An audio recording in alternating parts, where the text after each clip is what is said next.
Temptation is a dangerous thing. And this week, we're going to be taking a look at how temptation works. And to do that, we're going to go back to the very, very first temptation. God had created the world, and he created everything good. In fact, God looked at everything he had made, and he said, this is really, really good. He created the first two people, Adam and Eve. He put them in a perfect place, the Garden of Eden.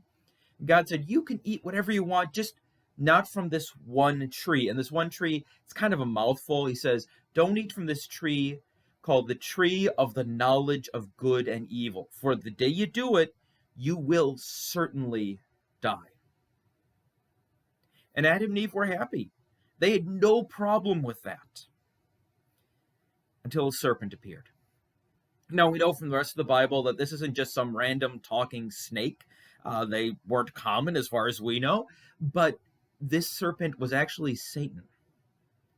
And in Genesis chapter 3, it says this: the serpent said to the woman, to Eve, did God really say you must not eat from any tree in the garden? This is where temptation often starts. It often starts with the lie that says God is cruel. Look at how mean God is. He said that you couldn't eat from any of the trees. Look at that. Look at all the wonderful things that grow on trees. And God says you can't have any of them? What a terrible God. No, God had not said that. God said you couldn't eat from this one tree. And Eve correctly corrects the snake. But this is where so many temptations begin. God said that you can't have sex.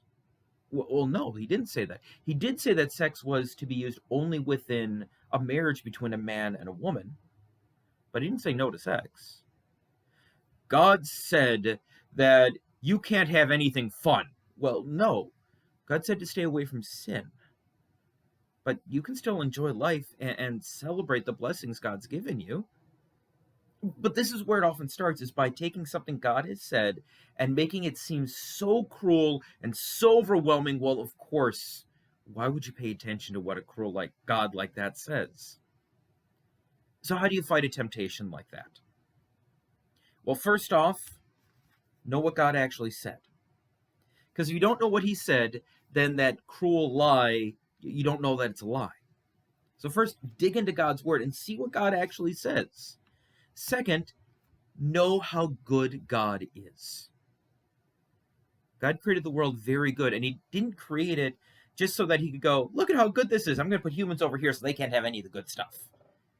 God has given us so many good blessings. And know what God did with your temptation. See, you're like me. You have fallen for these lies so many times. But Jesus never did. He fought that temptation and he won. But that's not all. He now gives you that record so that when the Father looks at you, he sees someone who has always fought temptation and won. So this is how you fight temptation. Know what God says. Know how good God is. And see that you are forgiven.